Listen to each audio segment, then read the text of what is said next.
بسم اللہ الرحمن الرحیم۔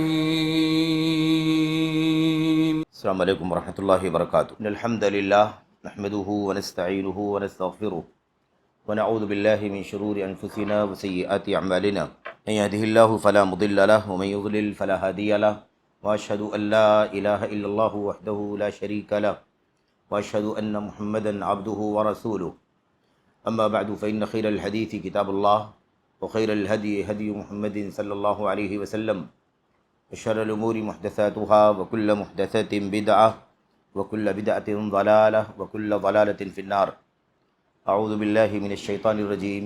ومن يرغب عن ملة إبراهيم إلا من سفه نفسه ولقد اصطفيناه في الدنيا وإنه في الآخرة لمن الصالحين۔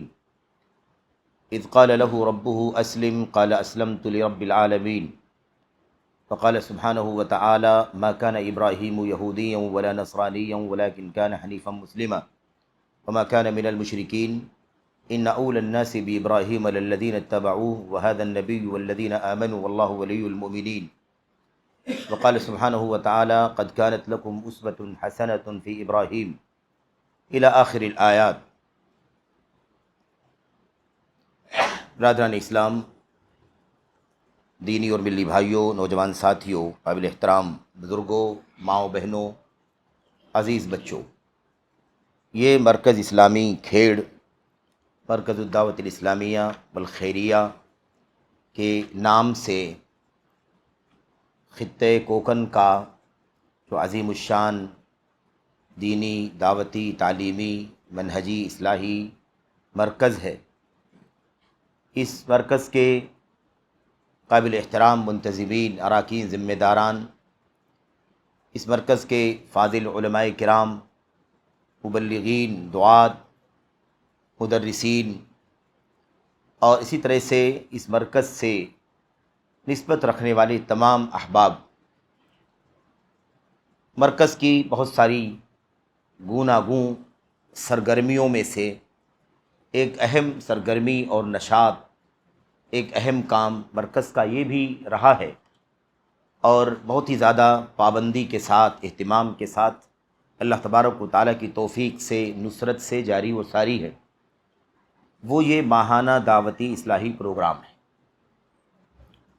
یہ دعوتی اور اصلاحی پروگرام جو ہر مہینے اللہ تعالیٰ کی توفیق سے، مدد سے اور خصوصیت کے ساتھ مرکز کے ذمہ داران اور سر فہرست برادر گرامی محترم جناب مقصود احمد، مقصود علاء الدین سین صاحب کی خصوصی دلچسپی سے اور ان کی کوششوں سے جو ہر مہینے جاری ہوتا ہے، چلتا ہے، اس مہینے کا یہ جو پروگرام آج منعقد ہوا ہے، تمام پروگراموں میں ہمیشہ خالص توحید الہ اور ایسے ہی اتباع سنت اور حضرات صحابہ کرام اور ان کے نقش قدم پر چلنے والے، ان کے سچے متبعین اور پیروکاروں کی سیرت اور ان کے منہج کی ترجمانی کا اہتمام کیا جاتا ہے۔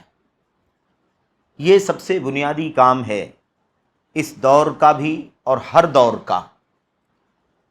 آج جتنی مشکلات دین اور دعوت کے حوالے سے پائی جاتی ہیں اور جتنی ساری کمیاں، خامیاں، کوتاہیاں ہمیں اور آپ کو اپنی ذات میں، اپنے اہل خانہ میں، پڑوس میں، اپنے سماج میں، معاشرے میں، شہر میں، ملک وطن میں، دنیا میں، جہاں بھی عقیدے کا، ایمان کا، عبادات کا، سنت کا، ایسے ہی عملی مسائل کا جو بہت ہی زیادہ نازک مسئلہ ہمارے سامنے ہے، ان تمام چیزوں میں فساد، ان تمام چیزوں میں بگاڑ، بہت ساری کمیاں، خامیاں، کوتاہیاں، ان سب کا ایک ہی حل ہے۔ وہ حل کیا ہے کہ پوری ذمہ داری کے ساتھ امت کے سچے علماء اس مشن کو نبوت کی وراثت سمجھتے ہوئے اور اس کا حق ادا کرتے ہوئے اللہ تبارک و تعالیٰ کے یہاں حاضر ہونے، کھڑے ہونے اور جواب دہی کا احساس کرتے ہوئے اسے انجام دیں۔ یہ سب سے بنیادی مسئلہ ہے۔ آج کا جو آپ کا عنوان ہے ہمارا جو عنوان ہے موجودہ دور اور اسوہ ابراہیمی، یہ بھی اسی تناظر میں، اسی سیاق میں یہ عنوان رکھا گیا ہے۔ ابراہیم علیہ السلام کا جو دور تھا، اس دور اور ان حالات پر کوئی لمبی گفتگو نہیں کرنی ہے۔ ابراہیم علیہ السلام کی زندگی، آپ کا اسوہ، آپ کا جو آئیڈیل ہے، آپ نے جو دعوت کی، تعلیم و تربیت کی، حق گوئی کی، دعوت توحید کو دنیا میں عام کرنے کے لیے، اپنے قریبی رشتہ داروں کے سامنے دعوت توحید پیش کرنے کے لیے، قوم کے سامنے جو شرک اور بت پرستی کرنے والی قوم تھی ان کے سامنے دعوت توحید پیش کرنے کے لیے، وقت کی جو قیادت تھی، حکومت اور سلطنت، اس کی ذمہ داروں کے سامنے دعوت توحید پیش کرنے کے لیے جو نمونہ چھوڑا ہے ابراہیم علیہ السلام نے، جس کا تذکرہ قرآن کریم میں بہت تفصیل کے ساتھ کیا گیا ہے۔ ہم اور آپ قرآن کریم کی آیات پر غور کریں۔ ابراہیم خلیل اللہ علیہ السلام کا تذکرہ بے شمار مرتبہ آیا ہوا ہے۔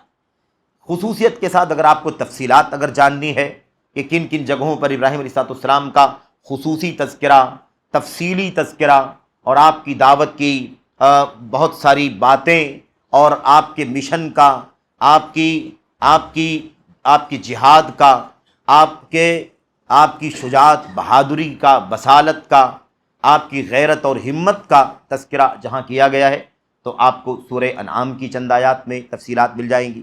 حضرت مریم علیہ السلام کے نام سے صورت ہے، سورہ مریم، اس میں آپ کو تفصیلات مل جائیں گی۔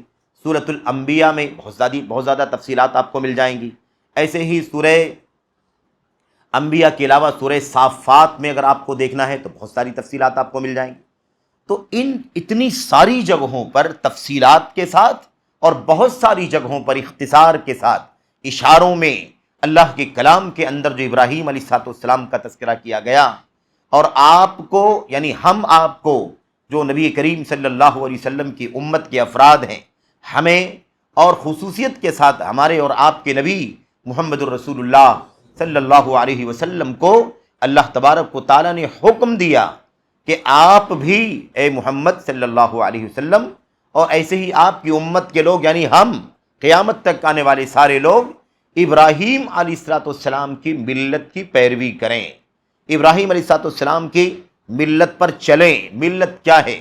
ابراہیم علیہ السلام کا دین، ابراہیم علیہ السلام کی حنیفیت، ابراہیم علیہ السلام کی دعوت توحید، ابراہیم علیہ السلام کا شرک کے خلاف ننگی تلوار بن جانا، ابراہیم علیہ السلام کا اپنے گھر والوں سے، اپنے باپ سے دعوت توحید کے حوالے سے ادب ملحوظ رکھتے ہوئے کھل کر کے بات کرنا، توحید کو روشن کر کے پیش کرنا، اور شرک کی تردید کھل کر کے کرنا، اور مشرکین کی، شرکا کی جن کو شریک کیا جا رہا ہے، دیوی دیوتا، زمین کی بہت ساری مخلوقات کو جو شریک کیا جاتا تھا، آسمان کی بہت ساری مخلوقات، سورج چاند ستاروں کو شریک کیا جاتا تھا، ان کی پرستش اور ان کی عبادت کی تردید، کیسے یہ بے کس ہیں، بے بس ہیں، لاچار ہیں، مجبور ہیں، ان کے اندر پائیداری نہیں، قوت نہیں، طاقت نہیں، اسے کس طرح سے کھول کر کے اپنی والد کے سامنے، اپنی قوم کے سامنے اور وقت کی حکومت کے سامنے جو کچھ پیش کیا ہے، اس کا اسوہ، اس کا آئیڈیل اور اس کا نمونہ جو کچھ ان کی زندگی میں موجود ہیں، ہمارے اور آپ کے نبی کو حکم ہے کہ آپ اس کی اتباع کریں، اور ہم امت کے لوگوں کو بھی حکم ہے کہ آپ کیا کریں؟ اس کی اتباع اور پیروی کریں۔ اور اسی کے ساتھ ساتھ اس بات کا بھی اللہ تبارک و تعالیٰ نے اعلان فرمایا کہ ابراہیم علیہ السلام کا نام لینے کا حقدار، ان سے اپنی نسبت بیان کرنے کا حقدار، ان سے اپنے تعلق کو ثابت کرنے کا حقدار وہ ہے جو سچ مچ ان کی راہ پر چلنے والا ہے، جو ان کے سچے متبعین اور پیروکار ہیں، اور اس امت کے نبی ہیں، اور تمام ایمان والے ہیں، اور اللہ تبارک و تعالیٰ تمام ایمان والوں کا ولی ہے، دوست ہے۔ تو ابراہیم علیہ السلام کی سیرت کا تذکرہ، آپ کی زندگی کا تذکرہ، خصوصیت کے ساتھ آپ کی دعوت توحید کا اور رد شرک کا جو مشن ہے، اسی کے ساتھ ساتھ مشرکین سے بیزاری، مشرکین سے نفرت کا اعلان، اور مشرکین جن کو شریک ٹھہراتے تھے ان سے، اور مشرکین سے کھلے بائیکاٹ کا اعلان، یہ ابراہیم علیہ السلام کا سب سے بڑا اسوہ ہے، جس پر ہمیں اور آپ کو چلنے کا حکم دیا گیا۔ پیروی کرنے کا حکم دیا گیا۔ جو کچھ حالات ابراہیم علیہ السلام کے دور میں تھے، شرک کا دورہ تھا، بت پرستی کا دورہ تھا، بت بنائے جاتے تھے بڑے پیمانے پر، بتوں کو بیچا جاتا تھا، خرید و فروخت یعنی کاروبار کیا جاتا تھا بڑے پیمانے پر، اور بتوں کی پوجا ہوتی تھی بڑے پیمانے پر۔ بت کدے ہے نا، بڑے بڑے بت کدے یعنی سینکڑوں بتوں کا آپ کو وہاں پر مجمع نظر آئے۔ اللہ کے نبی، اللہ کے خلیل ابراہیم علیہ السلام نے کس طرح سے اس شرک اور بت پرستی کے ماحول میں اپنے آپ کو ایک سچے داعی کے طور پر کھڑا کیا، اور کس طرح سے اس مشن میں اپنی جرأت، ہمت، شجاعت، بصالت کا مظاہرہ کیا، اسے ہمیں اور آپ کو خاص طور پر سمجھنے کی ضرورت ہے۔ موجودہ دور کی جہاں تک بات ہے، اس کا منظر تو ہم اور آپ دیکھ ہی رہے ہیں کہ کس طرح سے جگہ جگہ شرک کا دورہ ہے، قبروں کی پوجا، آستانوں پر سر ٹیکنا، اولیاء اور صالحین سے کی عبادت کرنا، بندگی کرنا، ان کے سجدے کرنا، ان کا رکوع کرنا، اولیاء اور صالحین کے سامنے ہاتھ پھیلانا، ان سے اولاد کا سوال کرنا، ان سے مال کا سوال کرنا، ان کے سامنے اپنی فقیری محتاجگی کا رونا ہے کہ نہیں؟ کسی کو دولت چاہیے، کسی کو مال چاہیے، کسی کو اولاد چاہیے، کسی کو صحت چاہیے، کن سے مانگ رہے ہیں وہ؟ اللہ تبارک و تعالیٰ کی ان مخلوقات سے، اللہ کے بندوں سے مانگ رہے ہیں، قبر والے سے مانگ رہے ہیں۔ انہی سے ڈرنا، انہی سے امید لگانا، انہی سے فریاد کرنا، انہی کی پناہ میں آنا، انہی سے مدد طلب کرنا، انہی کو عالم الغیب سمجھنا، یہ سارے شرک کے مظاہر ہیں۔ انہی کے چوکھٹوں پر جا کر کے سر ٹیکنا، چادریں چڑھانا، اور انہی کے نام سے جانور ذبح کرنا، چڑھاوے چڑھانا، قربانیاں پیش کرنا، شرک کے کتنے سارے مظاہر ہیں جو آج ہمارے درمیان عام ہیں۔ ایک طبقہ جنہوں نے لا الہ الا اللہ نہیں پڑھا، کلمہ گو نہیں ہے وہ، یعنی وہ پیدائشی طور پر کفر و شرک کی زندگی گزار رہے ہیں، خاندانی طور پر کفر و شرک کی زندگی گزار رہے ہیں، اور ان کا عقیدہ وہی مشرکین کا عقیدہ، شرک کا، بت پرستی کا عقیدہ اپنی جگہ پر قائم ہے۔ وہ تو ہیں ہی کہ ان کے سامنے دعوت توحید پیش کی جائے اور ان کی شرک کی تردید کی جائے، ان کے معبودان باطلہ کی بے کسی اور کمزوری کو بیان کیا جائے، تاکہ لوگوں کو سمجھ میں آئے کہ یہ کمزور اور یہ لاچار آخر ہماری مدد کیسے کر سکتے ہیں، ہم ان کی پوجا کیوں کریں، ان کے لیے رکوع کیوں کریں، ان کے سامنے سجدہ کیوں کریں، ان کے ارد گرد طواف کیوں کریں، ان سے کیسے فریاد کر، یہ تو بتانا ہی ہے۔ لیکن سب سے بڑا، اس سے بھی بڑا مسئلہ کیا ہے میرے بھائیوں؟ اس سے بھی بڑا مسئلہ ہے کہ ایک کلمہ پڑھنے والا، لا الہ الا اللہ کی گواہی دینے والا، خاندانی طور پر اسلام سے منسوب یعنی اپنے آپ کو مسلمان کہلانے والا، قبروں کا سجدہ کر رہا ہو، آستانوں پر سر ٹیک رہا ہو، ان کے لیے رکوع کر رہا ہو، قیام کر رہا ہو، ان کا طواف کر رہا ہو، اور ان سے فریاد کر رہا ہو، اور رکوع، سجدے اور دیگر عبادات ان کے لیے انجام دے رہا ہو، ایسے مسلمانوں کا کیا مسئلہ ہے؟ ایسے اسلام اور ایسے مسلمان جن کی نسبت تو اسلام کی ہے، لیکن ان کا عقیدہ کھلم کھلا شرکیہ عقیدہ ہے، ان کی وابستگی میرے بھائیوں قبروں سے ہے، مزاروں سے ہے، آستانوں سے ہے، تربتوں سے ہے، اور مشاہد سے ہے، مزارات سے ہے۔ اس لیے یہ بہت بنیادی مسئلہ ہے کہ وقت کا سب سے خطرناک اختلاف اور وقت کا سب سے بڑا گناہ اور سب سے بڑا جرم جو ہے شرک کا، جو ساری ذلت کا سبب ہے، اللہ تبارک و تعالیٰ کی طرف سے غضب کا سبب ہے، اللہ تعالیٰ کی طرف سے لعنت کا سبب ہے، اللہ تبارک و تعالیٰ کی طرف سے امن کی نعمت چھین لیے جانے اور بد امنی، بے امنی پھیلا دیے جانے کا نتیجہ ہے۔ اس کے ذریعے سے ہماری دعائیں قبول نہ ہو، اس کے ذریعے سے ہماری زندگی کی برکتیں ختم ہو جائیں، اللہ تبارک و تعالیٰ کی توحید سے بغاوت کرنے کا انجام بہت زیادہ خطرناک ہے۔ دنیا کی کوئی طاقت شرک کرنے والے کو عزت نہیں دے سکتی۔ اللہ کی طرف سے کھلا اعلان ہے، شرک کرنے والے کے لیے اس دنیا میں بھی ذلت ہے اور آخرت میں بھی دردناک عذاب ہے، اس سے چھٹکارا نہیں مل سکتا۔ آج ہر طرف مسلمان مارے جا رہے ہیں، کاٹے جا رہے ہیں، ان کی کوئی قیمت نہیں ہے، ان کی کوئی وقعت نہیں ہے، ان کے حقوق پامال کیے جا رہے ہیں، ان کے مقدسات کو نشانہ بنایا جا رہا ہے، ان کے وجود کا حق چھینا جا رہا ہے، ان کی تجارتوں کو پورے طور پر دھوست کرنے کی کوشش کی جا رہی ہے، انہیں تعلیمی طور پر بہت زیادہ پسماندہ اور گرا ہوا بنانے کی کوشش کی جا رہی ہے۔ اس سارے مسائل یہ ہمارے حالات ہیں اور یہ ہمارا کردار ہے۔ ان حالات سے نبردآزما ہونے کے لیے، ان حالات کا مقابلہ کرنے کے لیے، ان حالات کے میں تبدیلی پیدا کرنے کے لیے بدلنے کی ضرورت ہے۔ اور بدلنا، جب تک ہم نہیں بدلیں گے، اپنے آپ کو نہیں بدلیں گے، اپنے ایمان و عقیدے کی اصلاح نہیں کریں گے، کفر و شرک سے اسلام کے نام لیوا کلمہ گو اور قرآن کی تلاوت اور نبی اور رسول اور صحابہ کے حوالے دینے والے، خانہ کعبہ کا تقدس بیان کرنے والے جب تک اپنے آپ کو شرک سے پاک نہیں کریں گے، جب تک اپنے آپ کو شرک کے ذرے ذرے سے آزاد نہیں کریں گے، تب تک دنیا کی کوئی طاقت انہیں عزت نہیں دلا سکتی۔ تو حالات تو بہت نازک ہیں، دین سے دوری کا مسئلہ، دین بیداری کا مسئلہ، اور خصوصیت کے ساتھ جو سب سے بڑی سچائی ہے انسانیت کی، اللہ تبارک و تعالیٰ کی کائنات کی سب سے بڑی سچائی اور سب سے بڑا حق جو ہے وہ اللہ تبارک و تعالیٰ کی توحید ہے، اور سب سے بڑا جھوٹ اور سب سے بڑا الزام، سب سے بڑا بہتان اور سب سے بڑی افترا پردازی جو ہے وہ شرک اور کفر ہے، نفاق ہے، الحاد ہے۔ یہ بات ہمیں اچھی طرح سمجھنا ہوگا۔ یہ مسئلہ اگر ہم نے حل نہیں کیا، اس بارے میں ہم سنجیدہ نہیں ہوئے، تو یاد رکھیں رواداریوں سے مسئلے حل نہیں ہوں گے، سرنڈر ہو جانے سے مسئلے حل نہیں ہوں گے۔ چپ رہو، خاموش رہو، وہ ہمیں چھیڑے نہیں، اب وہ ہمیں چھیڑیں گے تو ہم انہیں چھوڑیں گے نہیں، اگر وہ ہمیں نہیں چھیڑیں گے تو ہم ان سے کوئی تعرض نہیں کریں گے۔ یہ جو صلح کل کا فارمولہ ہے، یا رواداری کے نام پر تنازل کا مسئلہ ہے، یا اپنے آپ کو بچا لینے کا مسئلہ ہے، اپنے سر کو شتر مرغ کی طرح ریت میں ڈال کر کے مطمئن ہو جانے کا مسئلہ ہے، یاد رکھیں اس لیے مسئلے حل نہیں ہوں گے جب تک کہ اس روئے زمین پر اللہ تعالیٰ کی عبادت خالص نہیں ہوگی، ہمیں امن نہیں حاصل ہوگا، ہمیں عزت نہیں ملے گی، ہمیں شان و شوکت نہیں ملیں گی۔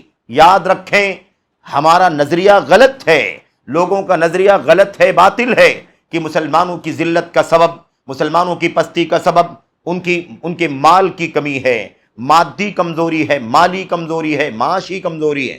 غلط ہے یہ نظریہ۔ لوگ کہتے ہیں مسلمان اس لیے ذلیل ہیں، اس لیے ان کی کوئی قیمت نہیں ہے، اس لیے کہ ان کے پاس کوئی سیاسی بصیرت نہیں ہے، ان کے پاس کوئی سیاسی قوت نہیں ہے، ان کا سیاست میں، ملک کی سیاست میں کوئی قابل ذکر حصہ نہیں ہے، یا ان کے پاس دنیا کے جدید علوم کی معلومات نہیں ہے، ان کے پاس دنیا کی ٹیکنالوجی اور جدید جو وسائل ہیں اس کا علم نہیں ہے ان کے پاس۔ اس طرح کی جو باتیں کہی جاتی ہیں، کہتے ہیں کہ اس کی بنیاد پر مسلمان ذلیل ہے۔ مسئلہ یہ نہیں ہے، مسلمان میرے بھائیوں ذلیل اس لیے نہیں ہے، بلکہ مسلمان ذلیل اس لیے ہے کہ وہ صحیح معنوں میں مسلمان نہیں ہے، صحیح معنوں میں مسلمان نہیں ہے، صحیح معنوں میں اس کا اسلام نہیں ہے، خلل ہے، کمیاں ہیں، کوتاہیاں ہیں، شرک کی آمیزش ہے، ملاوٹ ہے، شرک سے یارانہ ہے، دوستانہ ہے، شرک سے سمجھوتا ہے، اللہ تبارک و تعالیٰ کی توحید کے خلاف شرک سب سے بڑی بغاوت ہے۔ اس بغاوت کے خلاف خاموشی ہے، مجرمانہ خاموشی ہے، اور ان حالات میں ہم چاہتے ہیں کہ ہمیں عزت مل جائے، ہمیں شان و شوکت مل جائے۔ صرف نسبتوں سے عزت نہیں ملتی، قربانی دینی پڑتی ہے۔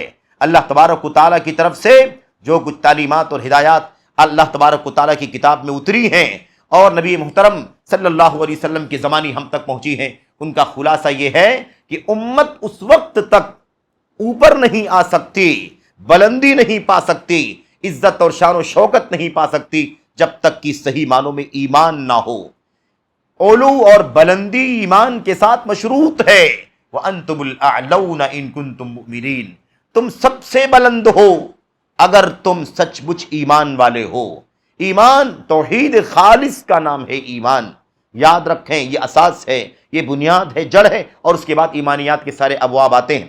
ایسے ہی اللہ تبارک و تعالیٰ نے بنی اسرائیل کا تذکرہ فرمایا، بنی اسرائیل کا، قوم موسیٰ اور قوم عیسیٰ اور دیگر بنی اسرائیل کے انبیاء علیہ السلام کی امتوں کا تذکرہ اللہ تبارک و تعالیٰ نے فرمایا، اور خصوصیت کے ساتھ موسیٰ علیہ السلام کی قوم، اللہ تبارک و تعالیٰ نے فرمایا ان الذین اتخذوا العجل سینالہم غضب من ربہم وذلۃ فی الحیاۃ الدنیا وکذالک نجزی المفترین۔ اللہ تبارک و تعالیٰ فرماتا ہے موسیٰ علیہ السلام جیسے نبی اور پیغمبر تمہارے پاس آئے، حضرت موسیٰ علیہ السلام پر تورات جیسی پورے بنی اسرائیل کی سب سے عظیم الشان کتاب، تمام انبیاء بنی اسرائیل علیہ السلام کی سب سے عظیم الشان کتاب تورات اتری. یہ کتاب اللہ تعالیٰ کی تورات، اور یہ اللہ کے نبی حضرت موسیٰ اور دیگر انبیاء علیہ السلام جو بنی اسرائیل کے دنیا میں آئے، تمہیں پوری دنیا میں اللہ نے فضیلت عطا فرمائی، تمہیں اللہ تبارک و تعالیٰ نے دنیا میں اونچا مقام عطا فرمایا.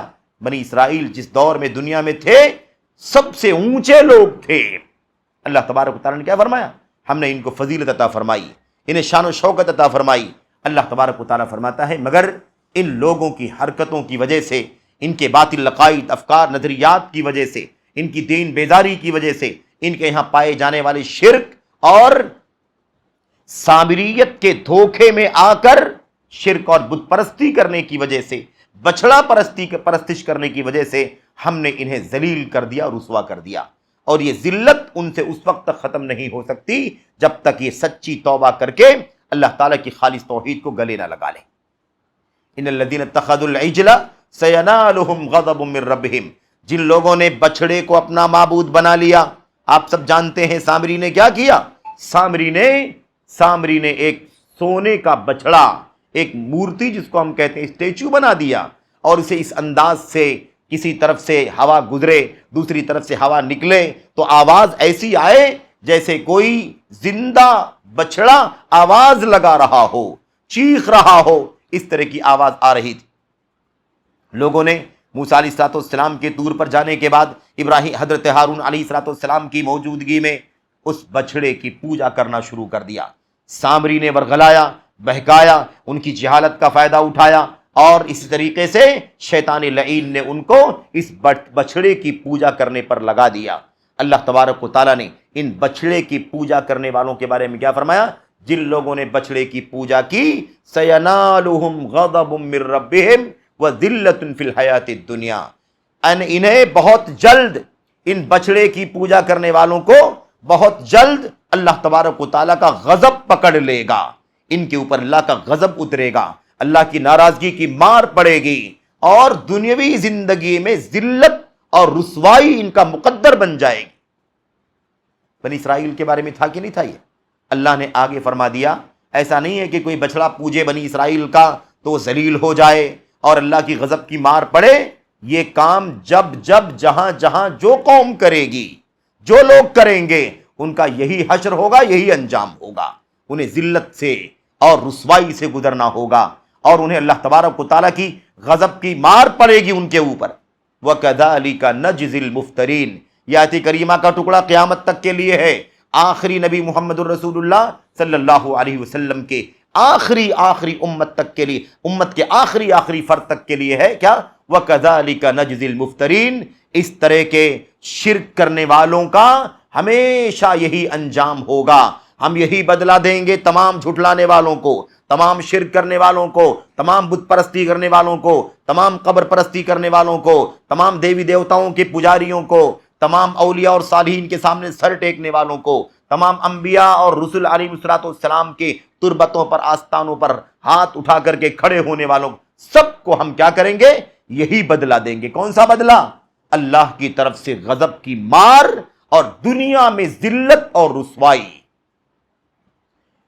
یہ ہماری حالت زار ہے. یہ کیا ہے؟ ہمارا موجودہ وقت ہے. یہ ہمارا موجودہ وقت ہے. اب اسی کے ساتھ کچھ اور باتوں کا بھی تذکرہ میں آپ کے سامنے کرنا چاہتا ہوں، اور پھر حضرت ابراہیم علیہ السلام کے اسوے کی طرف ہم آتے ہیں. ابراہیم علیہ السلام کا اسوہ کیا ہے اور اس کی حقیقت کیا ہے، اور ابراہیم علیہ السلام کی کہ ملت کی اور ان کے دین کی پیروی کرنے کا حکم دیا گیا ہے. تو ابراہیم علیہ السلام کا دین کیا تھا جس کی پیروی کا حکم ہمارے نبی کو دیا جا رہا ہے اور ہمیں دیا جا رہا ہے؟ آخر کون سا اسوہ تھا ابراہیم علیہ السلام کا؟ اسے سمجھیں گے. اس سے پہلے اب یہاں دیکھیے، اللہ تبارک و تعالیٰ کی طرف سے وعدہ ہے، حالات کتنے بھی بگڑ جائیں لیکن امت میں چند لوگ ایسے اللہ کی طرف سے ضرور رہیں گے جو اپنی تن من دھن کی بازی لگا کر کے اللہ کی توحید کا جھنڈا اٹھائیں گے اور شرک کی بے کنی کرنے کے لیے ہر طرح کی قربانی دینے کے لیے تیار رہیں گے. زبان سے، قلم سے اور حالات اور شروط و ضوابط کے مطابق وقت آئے گا تو اپنی جان سے بھی اس مشن کو آگے بڑھائیں گے. یہ اللہ تبارک و تعالیٰ کی طرف سے وعدہ ہے اور یہ ہمیشہ قائم رہے گا. اور ہر 100 سال پر اللہ تبارک و تعالیٰ اس دین کے اندر جو ملاوٹیں آ جائیں گی، شرک آ جائے گا، کفر آ جائے گا، الحاد آ جائے گا، بے دینی آ جائے گی، اور دنیا بھر کی اس کے اندر گڑبڑیاں اور خلل کی چیزیں آ جائیں گی، ان تمام سے اللہ تبارک و تعالیٰ کی دین کو پاک صاف کر کے، انہیں چھانٹ کر کے دین کو نیا کرنے والے اللہ تبارک و تعالیٰ کی طرف سے پیدا ہوں گے ہر 100 سال پر۔ یہ اللہ تبارک و تعالیٰ کا وعدہ ہے۔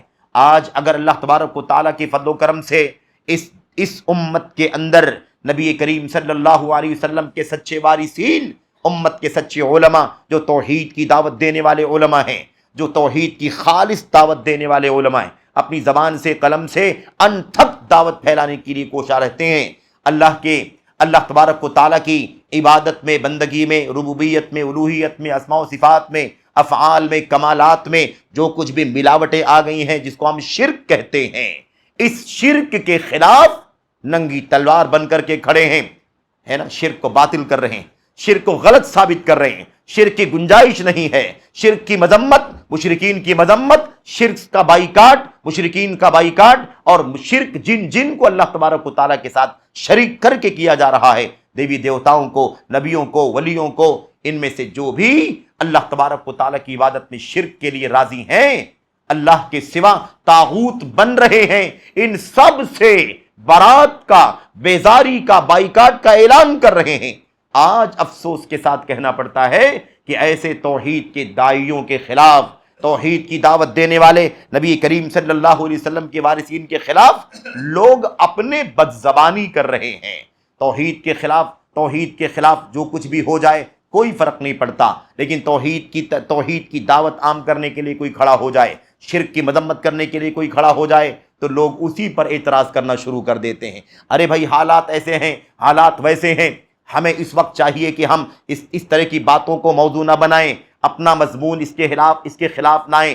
ہمیں چاہیے کہ ہم کیا کریں؟ لوگ کیا کہتے ہیں؟ ہمیں چاہیے کہ اتحاد کی بات کریں، اتحاد کی بات کریں، یکجہتی کی بات کریں، انتشار کی بات نہ کریں۔ عالم اسلام کے حالات ایسے ہیں، مشرق مغرب کے حالات ایسے ہیں، خلیج کے حالات ایسے ہیں، بر صغیر کے حالات، ہند و پاک کے حالات ایسے ہیں۔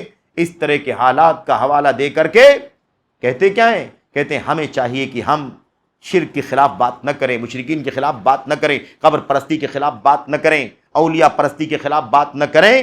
ہمیں چاہیے کہ ہم ایک ہونے کی بات کریں، سب کو اپنے اپنے دین پر رہنے دو۔ جو قبروں کا پجاری ہے اسے قبروں کا پجاری رہنے دو، جو بتوں کا پجاری اسے بتوں کا پجاری رہنے دو، جو حضرت عیسیٰ علیہ السلام کے سامنے ان کو اللہ کا بیٹا مان کر، ان کو معبود مان کر، پورے طور پر یا ایک تہائی معبود مان کر ان کو پوجتا ہے، انہیں ایسے ہی پوجنے دو۔ کسی شرک کے خلاف کوئی بات نہ کرو، کسی کفر کے خلاف کوئی بات نہ کرو، شرک کی تردید نہ کرو۔ توحید کی دعوت عام کرنے کے لیے کسی کا نام نہ لو کہ کون ہے جو توحید کے خلاف چلتا ہے، کون ہے جو شرک کے ساتھ ساتھ چلتا ہے۔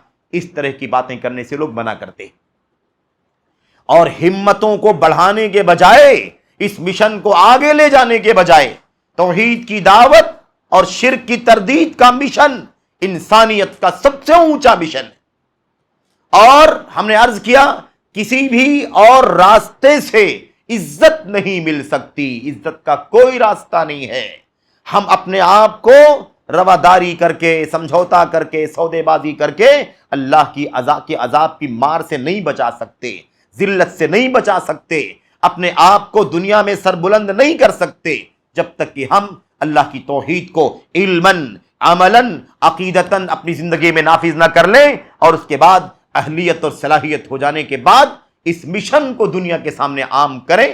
جب تک ہم اس پر نہیں آئیں گے، یاد رکھیں، یہ وقت اور حالات کے سمجھوتوں سے مسئلے حل نہیں ہو جائیں گے۔ وقت اور حالات کے تناظر میں سمجھوتا کر لیں، خاموش ہو جائیں، تقریریں نہ کریں، لوگوں کو نصیحت نہ کریں، شرک کی تردید نہ کریں، توحید کی دعوت نہ دیں، یاد رکھیں کہ اس سے وقتی طور پر تو تسلی کر سکتے ہیں، لیکن یہ مسئلے کا حل نہیں ہے، اللہ کو مزید غضبناک کرنے کا سبب ہے، اللہ تبارک و تعالیٰ کی رحمت سے دور ہونے کا نتیجہ ہے کہ اس کے نتیجے میں دور ہو جائیں گے اللہ تبارک و تعالیٰ کی رحمت سے۔ اس لیے ہمیں چاہیے کہ اس بات کو سمجھیں۔ اس بارے میں جو مطلوب ہے وہ کیا ہے؟ مطلوب یہ ہے کہ علم کی روشنی میں، بصیرت کی روشنی میں اللہ کے بندوں کو خالص توحید کی دعوت دی جائے، شرک کی تردید کی جائے، قبر پرستی، مزار پرستی کی تردید کی جائے، ان کی حقیقتوں کو بے نقاب کیا جائے، اللہ کی کلام کی آیتوں کو کھول کھول کر کے بیان کیا جائے۔ نبی کریم صلی اللہ علیہ وسلم کی دعوت میں، آپ کی حدیثوں میں جو توحید کی دعوت کا نمونہ موجود ہے، اسے کھل کر کے انسانیت کے سامنے پیش کیا جائے۔ جب تک یہ مشن نہیں ہوگا تب تک یاد رکھیں کہ ہمیں عزت نہیں مل سکتی، ہمارے مسائل حل نہیں ہو سکتے، ہمارے مقدسات خطرے میں ہیں، مدارس خطرے میں ہیں، مساجد خطرے میں ہیں، ہمارا وجود خطرے میں ہے، ہماری عزت و آبرو خطرے میں ہے، ہمارا حق ملک اور وطن کا جو حق ہوتا ہے، جس کو حق الاستیطان کہتے ہیں، اپنے وطن کا حق، رہنے کا حق کہ ہمیں وطن میں رہنے کا، اور ساری فیسلٹیز کا جو ہمیں حق پہنچتا ہے، وہ حق ہم سے جو چھینا چاہ، اس سے بچنے کا ایک ہی راستہ ہے، اللہ تبارک و تعالیٰ کے حق کی حفاظت کرو، تاکہ اللہ تبارک و تعالیٰ آپ کے ہمارے حق کی حفاظت فرمانے کا سامان فرما دے۔ اس کے بغیر مسئلے حل نہیں ہو سکتے۔ تو اب ایک تو مسئلہ یہ ہے کہ جہالت ہے، لا علمی ہے، بے دینی ہے، توحید کا علم نہیں ہے۔ دنیا کے سارے ٹاپک پر بات ہوتی ہے، آج کل کے حالات کی بات کر رہا ہوں میں، دنیا کے سارے موضوعات کو بار بار بیان کیا جاتا ہے، تمام موضوعات پر گفتگو ہوتی ہے، سماجی معاملات ہے نا، سماجی موضوعات، معاشی موضوعات، بزنس کے بہت سارے طریقے اور اس کی قسمیں، اس کے حلال و حرام کے ضابطے کیا ہیں، اس پر بات ہوتی ہے، سیاست کی باتیں ہوتی ہیں، سمجھ رہے ہیں، اور صفائی ستھرائی اور ڈیولپمنٹ کی باتیں ہوتی ہیں، گلیمر کی باتیں ہوتی ہیں۔ انسانی زندگی میں یہود و نصارہ اور کفار و مشرکین کا جو لائف لیول ہے، اس لائف لیول پر چلنے کے لیے لوگ ترغیب دیتے ہیں۔ اگر کوئی مضمون زیر بحث نہیں آتا یا کم سے کم آتا ہے تو اللہ تبارک و تعالیٰ کی توحید کی دعوت کا موضوع ہے۔ شرک جو اللہ تعالیٰ کی توحید کی سے بغاوت، اس کی تردید کا موضوع نہیں آتا۔ بعض لوگ تو تانے دیتے، پرائے بھی اپنے بھی تانے دیتے ہیں، یہ دیکھو بھائی اب تو ہمارے علماء کے پاس کوئی اور موضوع ہی نہیں ہے، بس جب دیکھو توحید کا عنوان، جب دیکھو توحید کا عنوان۔ ارے بھائی توحید کے علاوہ بھی کچھ ہے کہ نہیں ہے؟ توحید کے علاوہ بہت کچھ ہے، لیکن توحید پہلے ہے تو سب کچھ ہے، اور اگر توحید درست نہیں ہے تو کوئی موضوع کسی کام کا نہیں ہے۔ یہ بات اچھی طرح سے جاننے کی ضرورت ہے۔ تو توحید کی دعوت، خالص اللہ تبارک و تعالیٰ کی عبادت کی بندگی کی دعوت، یہ اصل الاصول ہے، تمام بنیادوں کی بنیاد ہے۔ اس لیے اس سے سمجھوتا، اس سے تنازل، اس میں نرمی، اس میں کوتاہی، غفلت کا مظاہرہ کرنا، یاد رکھیں کہ اس کے بعد ہم کتنی بھی کوشش کر ڈالیں، ہم اپنے مقصد میں کامیاب نہیں ہو سکتے ہیں۔ حالات ایسے بن گئے کہ جتنے سیکولر نظریات دین کے اندر، دین کے اندر، سیاسی ماحول کی بات نہیں ہو رہی ہے، دین کے اندر سیکولرزم کی بات کرتے ہیں کہ مطلب کیا ہے، اسلام کے نام پر جو بھی دنیا میں ہے وہ ہمارا ہے، وہ ہمارا ہے، وہ ہم سب ایک ہیں، چاہے وہ اسلام کا نام لے کر کے کفر کر رہا ہو، شرک کر رہا ہو، قبر پرستی کر رہا ہو، اسلام کا نام لے کر کے نبی علیہ السلام کو گالیاں دے رہا ہو، لعن طعن کر رہا ہوں، اللہ اور اسلام کا نام لے کر کے نبی کریم صلی اللہ علیہ وسلم کے صحابہ کرام کو برا بھلا کہہ رہا ہو، ان سے تبرئے کر رہا ہو، ان پر لعن طعن کر رہا ہو، ملامت کر رہا ہو، ہے کہ نہیں؟ ایسے اسلام کے نام پر سب کو کیا کہتے ہیں؟ اسلام کا نام آ گیا تو سب ہم سب ایک ہیں، ہم سب ایک ہیں، اس لیے اختلاف مت کرو۔ اس طرح کی باتیں آج ہو رہی ہیں۔ میرے بھائیوں، آپ سمجھیں، غور کریں کہ حالات کتنے نازک ہیں، کتنے نازک ہیں۔ اسلام میں توحید کی دعوت، توحید کی عظمت اور اہمیت کتنی زیادہ ہے، اس کا تو موضوع آپ جانتے ہیں کہ الگ موضوع ہے، یہ بے حساب ان گنت دلائل ہیں۔ لیکن افسوس کے ساتھ کہنا پڑتا ہے کہ اس طرح سے ہماری ایمان و عقیدے کا حال ہے، ہماری دعوت کا حال ہے، ہمارے مشن کا حال ہے، ہماری تعلیم و تربیت کا حال۔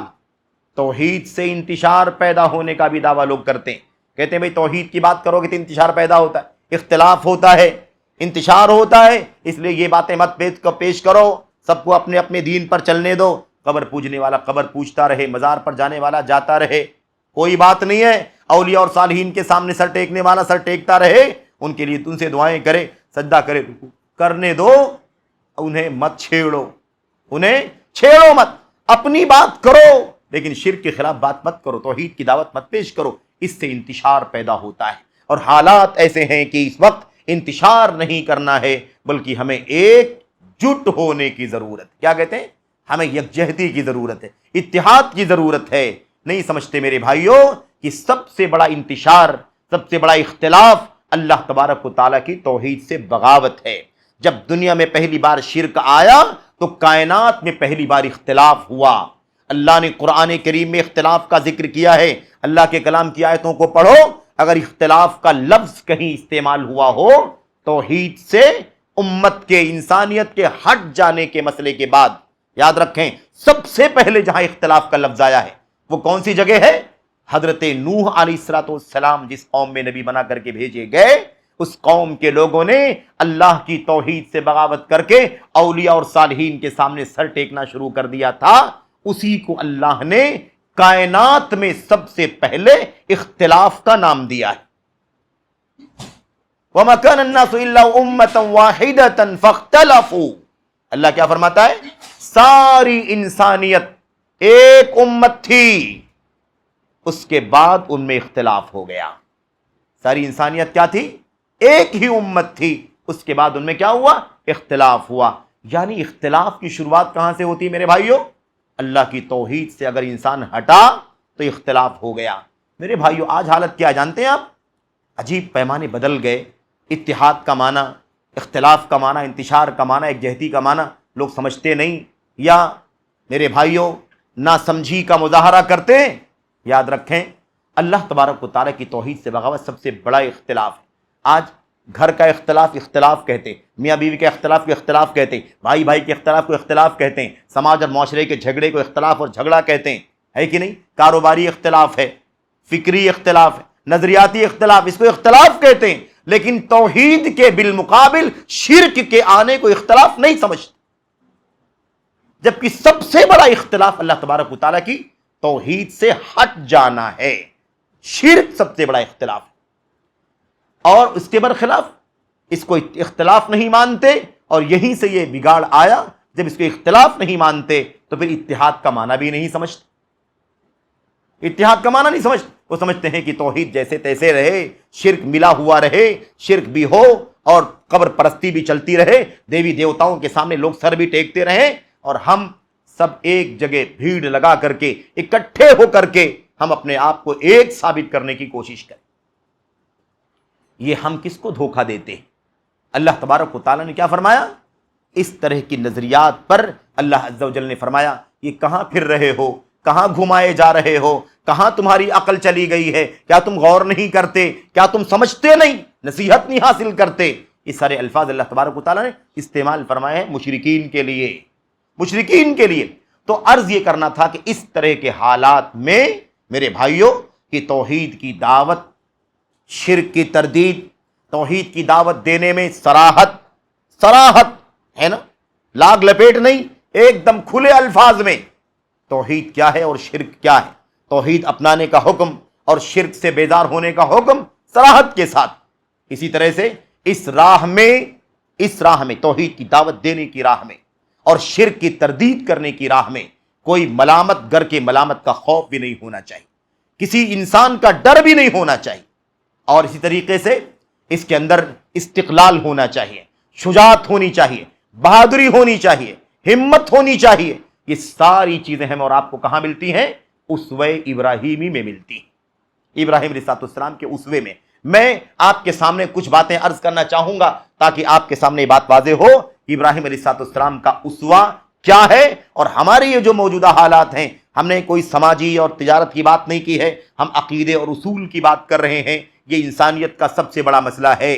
لوگ دنیا کے دیگر موضوعات کو زیادہ اہمیت دیتے ہیں، لیکن سب سے بڑا مسئلہ پوری کائنات کا، انسانیت کا، جب سے انسانیت بنی ہے، کائنات قائم ہوئی ہے، اور جب تک یہ دنیا قائم رہے گی تب تک پورے پیریڈ میں اگر سب سے بڑا کوئی قضیہ اور مسئلہ ہے تو توحید کا مسئلہ ہے۔ اس کے برخلاف جو شرک دنیا میں آیا، یہ سب سے بڑا مسئلہ ہے جس کو حل کرنے کی ضرورت ہے۔ اس لیے اسی پہلو پر ہم غور کرنا چاہتے ہیں۔ ابراہیم علیہ السلام کی زندگی کو تو ہم جانتے ہیں کہ ابراہیم علیہ السلام کی زندگی مختلف پہلوؤں پر مشتمل ہے۔ تو اس کے اندر توحید کی دعوت بھی ہے، شرک کی تردید بھی ہے، اپنے باپ کو توحید کی دعوت دینا ہے، قوم کے لوگوں کو توحید کی دعوت دینا ہے، وقت کی حکومت کو بھی توحید کی دعوت دینا ہے، شرک کو اور مشرکین کو حقیر اور ذلیل ثابت کرنا ہے، انہیں بے وقات ثابت کرنا ہے، اللہ کے حکم پر، اللہ تبارک و تعالیٰ کے حکم پر ہجرت کرنا ہے، اللہ تبارک و تعالیٰ کے حکم پر اپنی نرینہ اولاد کو لے جا کر کے بنجر زمین پر چھوڑ آنا ہے، اللہ کے حکم پر خانہ کعبہ کی تعمیر کرنا ہے،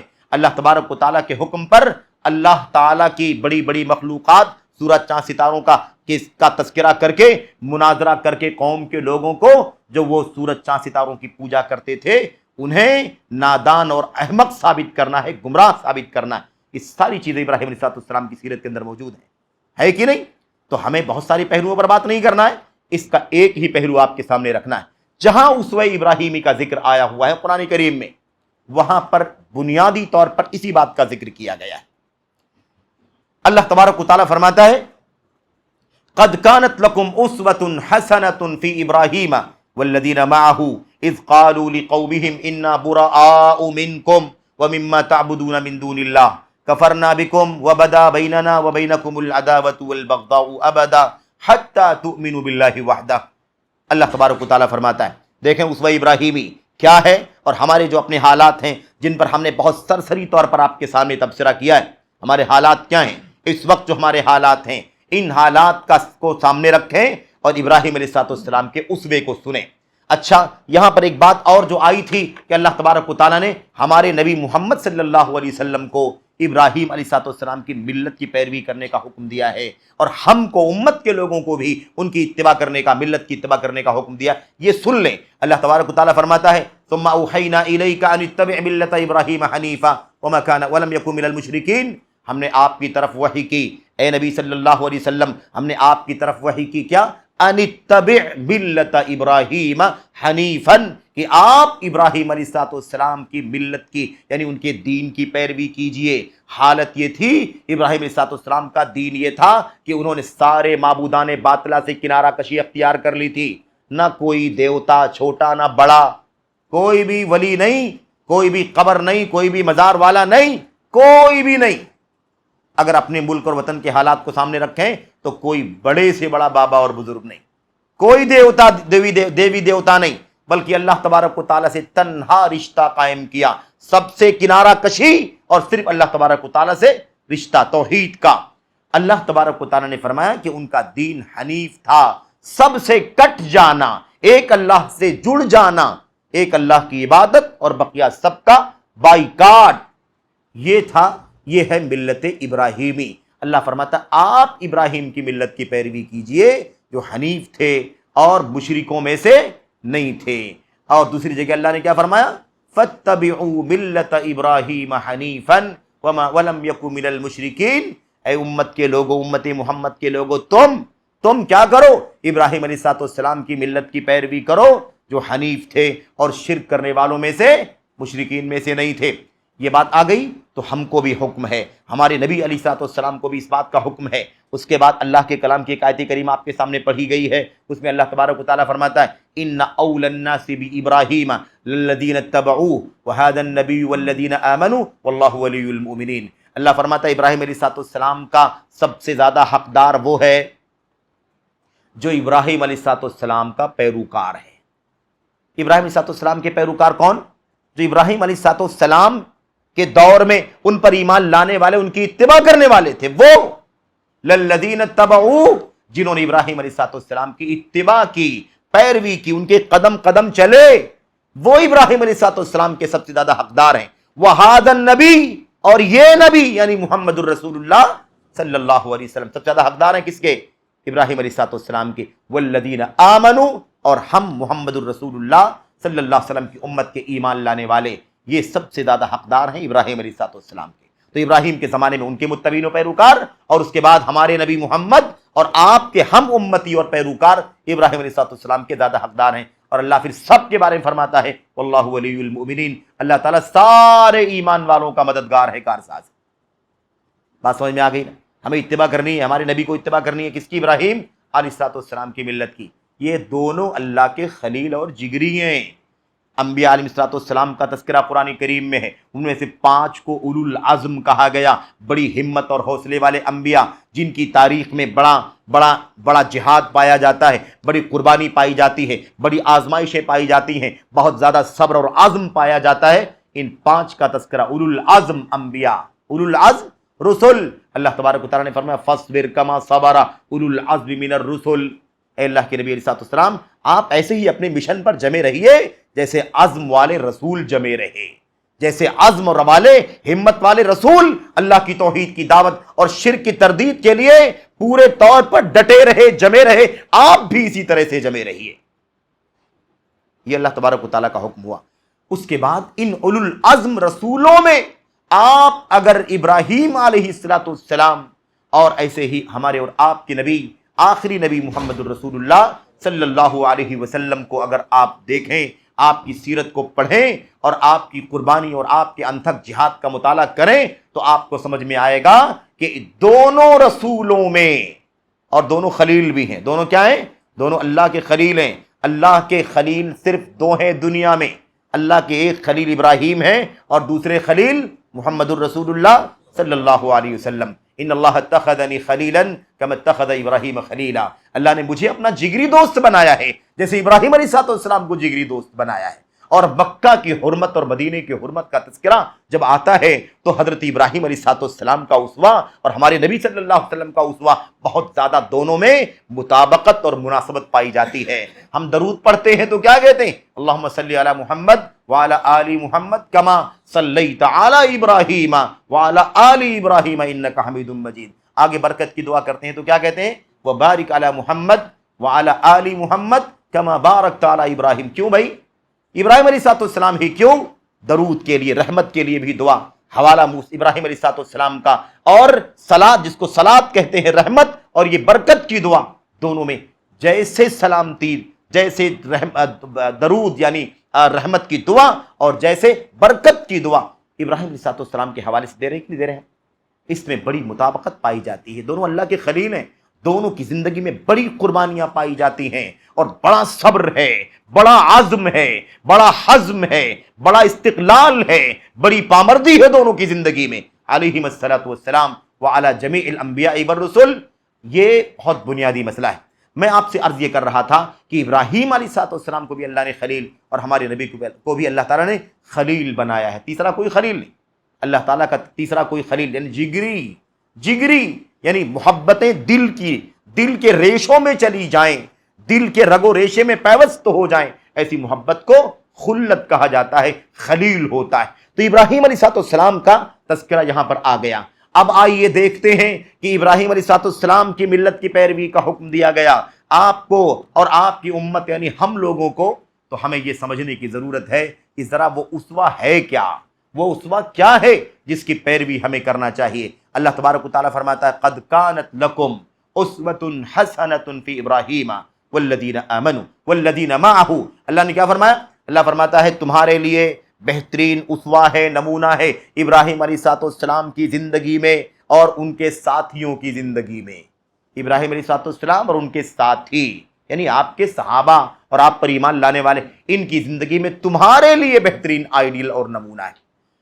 کیا ہے وہ مسئلہ جس میں نمونہ بنانا ہے؟ آئیڈیل اور سمپل سمجھنا ہے، کس کو اپنے لیے نمونہ بنانا ہے، کس چیز میں؟ اللہ نے فرمایا اذ قالوا لقومہم، جب ابراہیم نے اور ان کی قوم نے، قوم سے مراد جو ابراہیم پر ایمان لانے والے لوگ تھے وہ، ورنہ قوم تو سبھی ہیں، دعوت کے اعتبار سے پوری قوم، سارے لوگ قوم ہیں، قوم کے لوگ ہیں، اس سے مراد کون ہے؟ قوم کا وہ حصہ جو ایمان لانے والا تھا۔ تو ابراہیم علیہ السلام اور ان کی قوم نے کیا کہا تھا؟ اذ قالوا لقومہم، جب ان ایمان لانے والوں نے اپنی قوم سے کہا، کیا کہا؟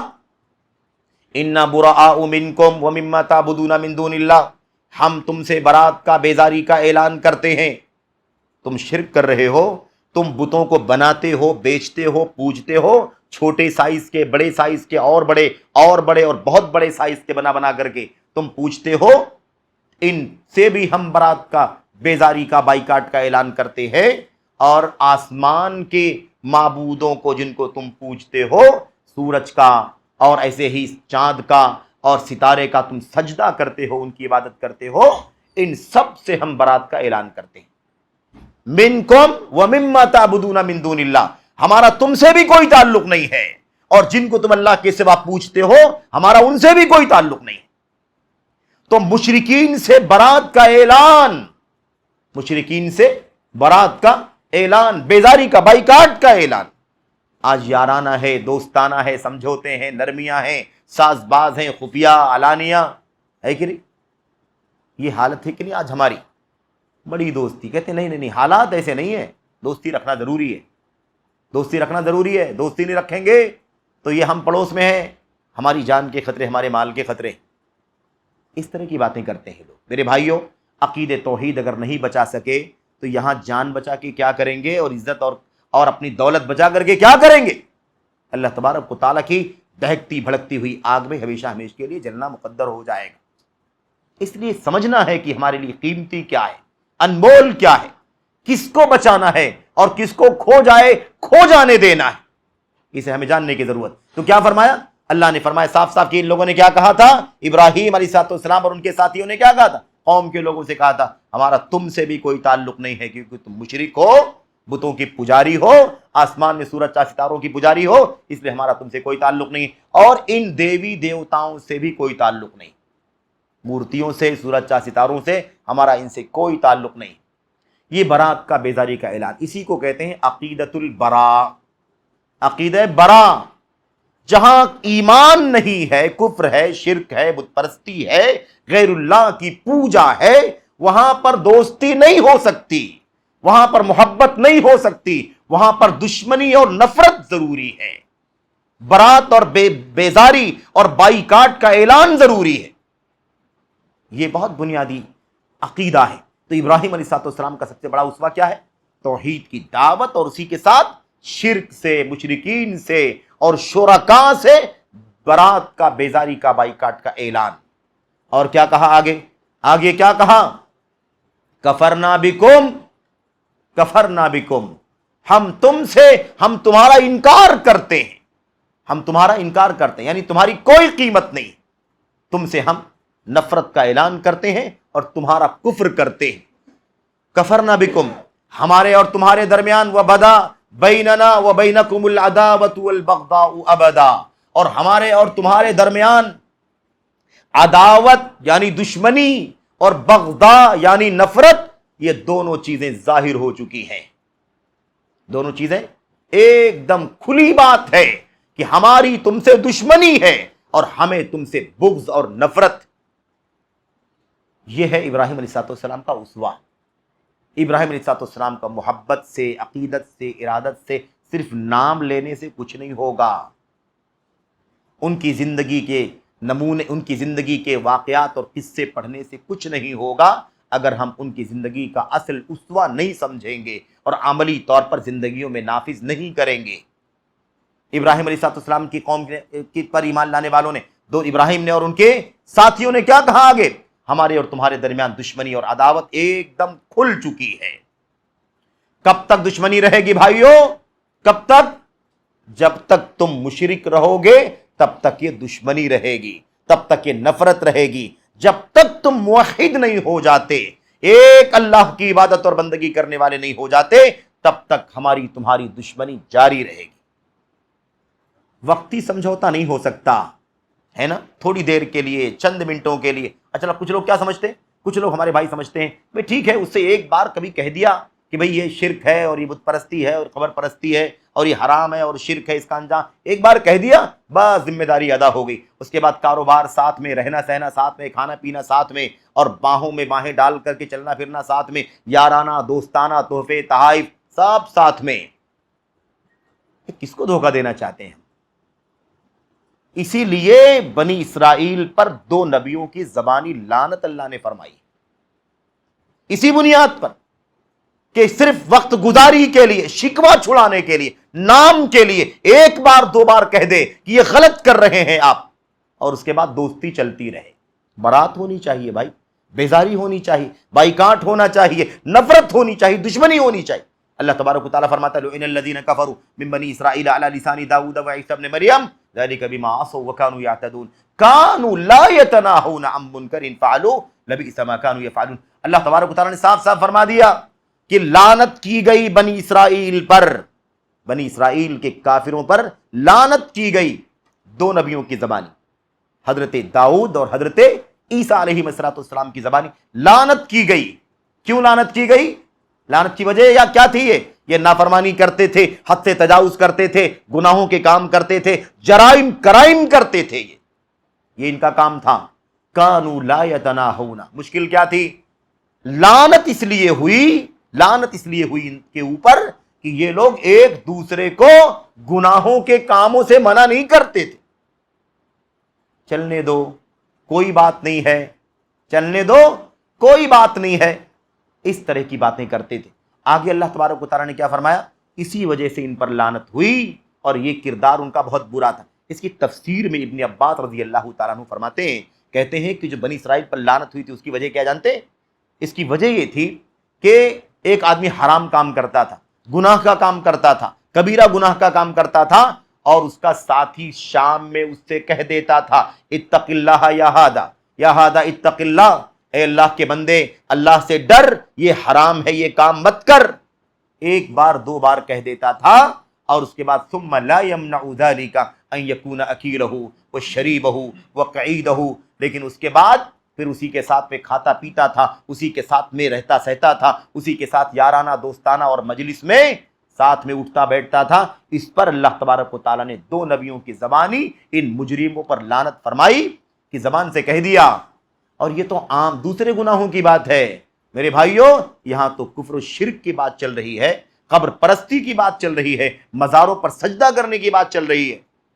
اتنی ساری دوستیاں، اتنے سارے یارانے، اتنے سارے سمجھوتے، اتنی ساری نرمیاں ہو رہی، اللہ تبارک و تعالیٰ نے صاف اعلان فرما دیا، ان کی بات نقل فرمائی، ہمارے تمہارے درمیان دشمنی ہمیشہ کے لیے ظاہر ہو چکی ہے، ہمیشہ دشمنی رہے گی۔ وقتی طور پر رات میں ایک بار نفرت ہوئی، دشمنی ہو گئی، آپس میں تو میں ہو گئی، اور صبح پھر دوستی چل رہی ہے، مجلس میں ساتھ میں اٹھنا بیٹھنا، ساتھ میں سفر کرنا ساتھ میں، اور تحفے تحائف کا دینا لینا ساتھ میں، کوئی نفرت نہیں، کوئی دوری نہیں، کوئی معاملہ نہیں۔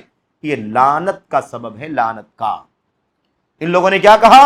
حتی تؤمنوا باللہ وحدہ، یہ دشمنی ٹیمپریری نہیں ہے، یہ دشمنی نفرت ایک وقت خاص وقت کے لیے نہیں ہے، بلکہ یہ دشمنی باقی رہے گی، مسلسل دشمنی رہے گی، ہمیشہ نفرت قائم رہے گی۔ حتی تؤمنوا باللہ وحدہ، یہاں تک کہ تم اللہ واحد پر ایمان لے آؤ۔ جب تک تمہاری توحید خالص نہیں ہوگی، یہ دشمنی اور یہ نفرت دوستی اور محبت پہ نہیں بدلے گی۔ یہ ابراہیم علیہ السلام کا اسوہ ہے۔ اللہ اپنے نبی کو حکم دے رہا ہے کہ آپ پیروی کیجئے۔ ابراہیم علیہ السلام کی ملت کی پیروی اللہ کے نبی نے کی کہ نہیں کی؟ آپ نے مشرکین سے کوئی ساز باز کی؟ مشرکین سے کوئی سمجھوتا کیا؟ مشرکین کو بائیکاٹ کیا کہ نہیں کیا؟ مشرکین کے شرک کو اور ان کے شریکوں کو بے وقعت اور حقیر ثابت کیا یا نہیں کیا؟ میرے بھائیوں، میرے بزرگوں، اللہ کے نبی صلی اللہ علیہ وسلم کے صحابہ کرام کی زندگی دیکھ لو، انہوں نے بھی اسی پر عمل کر کے چل کر کے دکھایا۔ میں آپ کے سامنے اور تھوڑی سی جو بات عرض کرنا چاہتا ہوں اسے سمجھیں۔ ابھی ابراہیم علیہ السلام کا اور ان کی قوم کا تذکرہ ہو گیا، یعنی آپ پر ایمان لانے والے آپ کے ساتھیوں کا کیا اسوہ ہے، کیا آئیڈیل ہے۔ اسے جب ہم آپ کی عملی زندگی میں دیکھتے ہیں، ابراہیم علیہ السلام کی عملی زندگی میں، تو ہم کو کھلم کھلا دکھائی دیتا ہے، کھلم کھلا دکھائی دیتا ہے۔ ابراہیم علیہ السلام اپنے باپ کو دعوت دیتے ہیں، کس کی؟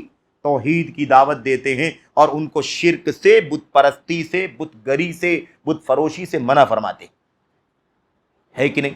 سورہ مریم میں اللہ تعالیٰ نے پوری بات نقل کی کہ نہیں نقل کی؟ اس کی چند آیتیں آپ کے سامنے میں چاہتا ہوں پڑھی جائیں تو بہتر ہے، لیکن آپ محسوس کیا کرنا ہے آپ کو؟ آئیڈیل، نفرت، دشمنی، شرک سے، مشرکین سے، باپ کا جو رشتہ ہے باپ ہونے کا، اس کا ادب و احترام باقی رہے گا، لیکن ان کے یہاں جو شرک پایا جاتا ہے اس میں کوئی نرمی کا معاملہ ہرگز نہیں کیا جائے گا۔ پوری جرات کے ساتھ، صراحت کے ساتھ، صاف صاف لفظوں میں کہا جائے گا۔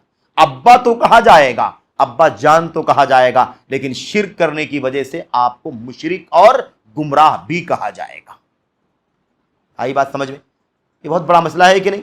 ابا ہیں، امی جان ہیں، یقیناً ابا امی کا احترام ہے، اگر وہ مشرک ہیں تو بھی اس رشتے کی بنیاد پر احترام ہے، لیکن عقیدے کے باب میں، ایمان کے مسئلے میں جو ان کا انحراف ہے، گمراہی ہے، شرک ہے، اس سے ایک ذرہ بھی لگاؤ نہیں ہونا چاہیے، اور اس بات کو بیان کرنے میں کسی بھی طرح کی روح رعایت بھی نہیں ہونی چاہیے۔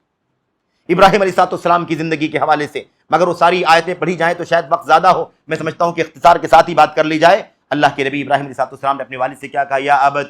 یا ابتی لا تعبد الشیطان ان الشیطان کان للرحمن عصیا، اے ابا جان آپ شیطان کی پیروی مت، شیطان کی عبادت مت کیجئے۔ وہ جن کو بناتے ہیں اور بیچتے ہیں اور پوجتے ہیں اور سورج چاند ستاروں کی عبادت کرتے ہیں، کیا کہا ابراہیم علیہ السلام نے؟ آپ شیطان کی عبادت مت کیجئے، شیطان تو پہلے سے ہی اللہ کا نافرمان رہا ہے، یا ابتی لم تعبد ما لا يسمع ولا يبصر ولا يغني عنك شيئا، اے ابا جان آپ ایسے بتوں کی پیروی کی پوجا کیوں کر رہے ہیں جو نہ سن سکتے ہیں، نہ دیکھ سکتے ہیں، نہ آپ کے کچھ کام آ سکتے ہیں؟ یہ تو بیچارے ناکارے اور بے بس اور لاچار ہیں، یہ تو کچھ بھی نہیں کر سکتے۔ دیکھا آپ اس طرح سے صاف صاف کہا، اور آگے کہہ دیا، بات آئی تھی نا توحید کا سب سے پہلے کیا ہونا چاہیے؟ علم ہونا چاہیے۔ آدمی کے پاس توحید کا علم حاصل کرنے کے لیے ہم کو سیکھنے کے لیے وقت نکالنا پڑے گا۔ دنیا کا کوئی بھی سبجیکٹ سیکھنے کے لیے، پڑھنے کے لیے کتاب لگتی ہے، استاد لگتا ہے، ٹائم لگتا ہے، تو توحید تو سب سے اونچا سبجیکٹ ہے، سب سے زیادہ دل نشیں اور سب سے زیادہ میٹھا اور شیریں سبجیکٹ ہے، سب سے زیادہ محبوب سبجیکٹ ہے، اس لیے اس کو پڑھنے کے لیے وقت لگانا پڑے گا۔ کوئی مسلمان گھرانے میں پیدا ہو جائے ضروری نہیں ہے کہ اس کو توحید کا علم بھی رہے صحیح معنوں میں۔ میرے بھائیو توحید تو سیکھنے کی چیز ہے، اسی لیے اللہ کے نبی سکھاتے تھے صحابہ کرام کو، چھوٹے چھوٹے بچوں کو توحید کا علم پہنچاتے تھے، یہ طریقہ ہوتا ہے۔ تو کیا کہا؟ یا ابتی انی قد جاءنی من العلم ما لم یأتک فاتبعنی اہدک صراطا سویا، ابا جان میرے پاس جو علم آیا ہے وہ علم آپ کے پاس نہیں ہے، اس لیے آپ میری اتباع کیجئے، میں آپ کو راہ راست دکھاؤں گا۔ کیا مطلب؟ توحید کا علم میرے پاس ہے، آپ کے پاس توحید کا علم نہیں ہے، آپ توحید سے جاہل ہیں، نہیں سمجھ رہے ہیں، اس لیے آپ کو میری پیروی کرنی پڑے گی، میری پیروی کیجئے، میں آپ کو راہ ہدایت، راہ مستقیم دکھاؤں گا۔ دیکھا تو علم تھا، وحی کا علم اللہ تبارک و تعالیٰ کی طرف سے آپ کو عطا کیا گیا تھا۔ باپ کو ابراہیم علیہ السلام نے صاف لفظوں میں کیا کہا؟ صاف صاف کہا کہ نہیں کہا؟ ابا جان آپ اور آپ کی قوم، یا ابتی کیا کہا تھا؟ انی اراک وقومک فی ضلال مبین، ابا میں آپ کو بھی اور آپ کی قوم کو بھی کھلی گمراہی میں دیکھ رہا ہوں۔ سرات ہے کہ نہیں سرات ہے بھائی؟ شرک سے بڑی گمراہی کچھ ہو سکتی ہے؟ شرک سب سے بڑی گمراہی ہے۔ اللہ کے نبی، اللہ کے خلیل علیہ السلام نے باپ کو محبت کے ساتھ، شفقت کے ساتھ دعوت دی، لیکن توحید کو بیان کرنے میں کوئی لاگ لپیٹ نہیں اور کوئی رو رعایت نہیں، پوری صراحت کے ساتھ، جرأت کے ساتھ۔ اور جب باپ نے سخت موقف اپنایا، اراغب انت عن آلہتی یا ابراہیم، اور کیا کہا؟ لئن لم تنتہی لارجمنک وہجرنی ملیا، چھوڑ دو، چلے جاؤ یہاں سے، ورنہ میں تمہیں پتھروں سے مار کے ختم کر دوں گا، تمہیں مار ڈالوں گا، میں قتل کر دوں گا تمہارا۔ ابراہیم علیہ السلام نے کہا ٹھیک ہے کوئی بات نہیں، آپ مانے نہ مانے، لیکن میں تو یہ کام کر کے رہوں گا، آپ کو یہ دعوت دیتا رہوں گا، اور آپ نہیں مان رہے ہیں تو اللہ تبارک و تعالیٰ سے میں آپ کے لیے بخشش کی دعا کروں گا، ہے کہ نہیں؟ لیکن اللہ تبارک و تعالیٰ نے جب ابراہیم علیہ السلام کو اس سے منع کر دیا، جب پتہ چل گیا کہ ابراہیم کے باپ آزر اللہ کے دشمن ہیں، تو اللہ کے نبی، اللہ کے خلیل نے ان کے لیے بخشش کی، مغفرت کی دعا کرنا بند کر دیا۔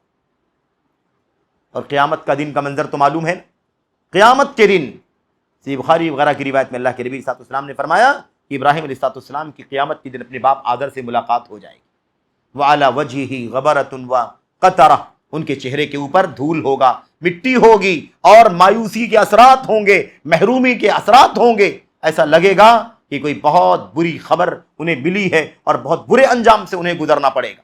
یہ حالات ہوگی ان کے۔ ابراہیم علیہ السلام کو جب ابراہیم اپنے باپ کو دیکھیں گے تو کہیں گے ابا جان، وہاں بھی کہیں گے یا ابتی الم اقل لک لا تعصینی، ابا کیا میں نے آپ سے نہیں کہا تھا کہ میری نافرمانی مت کیجئے؟ میں نے کہا تھا میری بات مان لیجئے دنیا میں، لیکن آپ میری بات نہیں مانے، آپ نے نافرمانی کی۔ اس کا انجام یہ آج آپ کے سامنے، آج تو اللہ تبارک و تعالیٰ کی طرف سے فیصلہ ہونے والا ہے، اور آپ کو آپ کی شرک و کفر اور بت پرستی کی وجہ سے جہنم میں جلنا ہے۔ آپ میری بات مان لیتے اگر، تو آج یہ نوبت نہیں آتی۔ باپ نے کہا فَالْيَوْمَ لَا أَعْصِيكَ، تو ٹھیک ہے ابراہیم، آج آپ کہیے کیا کہنا چاہتے ہیں، میں آج آپ کی نافرمانی نہیں کروں گا، آج آپ کی بات مان لوں گا۔ ابراہیم علیہ السلام کو امید ہو چلی کہ شاید میرے باپ کو، شاید میرے والد کو نجات مل جائے اور جہنم کی عذاب سے انہیں راحت مل جائے، چھٹکارا مل جائے۔ اس لالچ میں ابراہیم علیہ السلام نے اللہ تبارک و تعالیٰ سے کہا اے اللہ، کیا تو نے مجھ سے وعدہ نہیں کیا تھا کہ تو مجھے رسوا نہیں کرے گا؟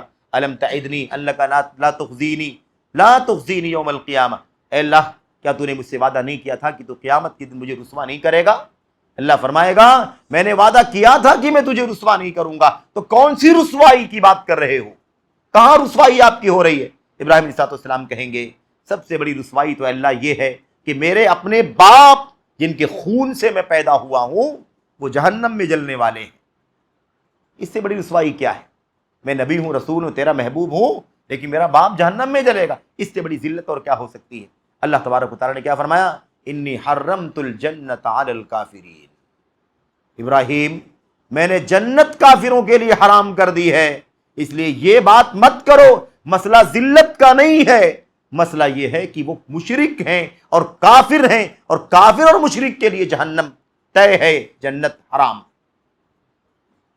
اور پھر اس کے بعد واقعے میں یہ ہے کہ ان کی شکل بگاڑ دی جائے گی، اور بد شکل جانور کی ہے نا، بدصورت اور گندے جانور کی شکل میں ان کو کر دیا جائے گا، بڑے بڑے بال اور مٹی اور دھول میں کیچڑ میں لت پت شکل میں ان کو ظاہر کیا جائے گا، اور اللہ تعالیٰ کا حکم ہوگا فرشتے ان کے ہاتھ اور پیروں کو پکڑ کر کے جہنم کی آگ میں پھینک دیں۔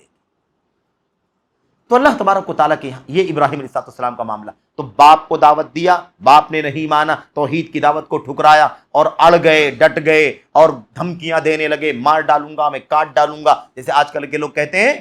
انجام کیا ہوا؟ انجام یہ ہوگا جہنم کی آگ میں پھینک دیے جائیں گے، اور ابراہیم اللہ کے خلیل ہوں گے، لیکن اللہ کا فیصلہ توحید کے معاملے میں اٹل، اس میں کوئی تبدیلی نہیں ہو سکتی۔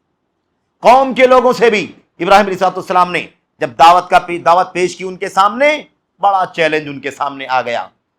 میں ان کا خلاصہ کرنا چاہتا ہوں، وقت ختم ہوا، میں خلاصہ کرنا چاہتا ہوں۔ ابراہیم علیہ السلام نے اپنی قوم کو دعوت دی، نہیں مانے قوم کے لوگ، بالآخر کیا ہوا؟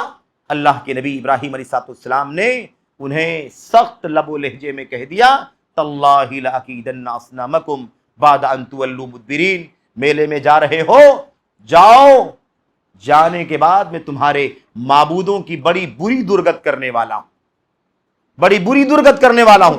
فجعلہم جذاذا الا کبیرا لہم لعلہم یرجعون، ابراہیم علیہ السلام نے پورے بت کدے کو توڑ پھوڑ کر کے برابر کر دیا، ایک بڑے کو چھوڑ دیا۔ بل فعلہ کبیرہم، اللہ نے کیا فرمایا؟ آگے بات جب آئی تو کیا ہوا؟ ایک بڑے بت کو چھوڑ دیا ابراہیم علیہ السلام نے، بقیہ سب کو تہس نہس کر دیا۔ پورا واقعہ آپ کو معلوم ہے۔ ابراہیم علیہ السلام کی قوم جب واپس آئی، منظر دیکھا، حیران ہو گئے اور پریشان ہو کر کے کہنے لگے، من فعل ھذا بآلہتنا انہ لمن الظالمین، کون ہے جس نے ہمارے بتوں کی یہ حال، یہ درگت کی ہے؟ یہ کس نے ایسا برا حال کیا ہمارے معبودوں کا؟ بآلہتنا، ہمارے معبودوں کے ساتھ، ہے کہ نہیں؟ لوگوں نے کیا کہا کہ جس نے بھی یہ کام کیا ہے بہت بڑا ظالم ہے، وہ یقیناً بہت بڑا ظالم ہے۔ اس کے بعد لوگوں نے بات چیت کی، کون ہو سکتا ہے؟ لوگوں نے کیا کہا؟ لوگوں نے کہا سمعنا فتى یذکرہم یقال لہ ابراہیم، ایک نوجوان کے بارے میں ہم سنتے رہتے ہیں جو ان بتوں کا، ہمارے معبودوں کا تذکرہ کرتا ہے، ہمیشہ ان کی بے کسی، بے بسی، مجبوری اور ان کی حقارت کی باتیں کرتا ہے۔ یہ سنتے نہیں، دیکھتے نہیں، کھاتے نہیں، پیتے نہیں، ان کے پاس کوئی طاقت نہیں ہے، کسی کے لیے نفع نقصان کے مالک نہیں ہے، کسی کے کام نہیں آ سکتے ہیں، کیوں پوجتے ہو ان دیوی دیوتاؤں کو، ان بتوں کو، مٹی کے بنائے ہوئے معبودوں کو؟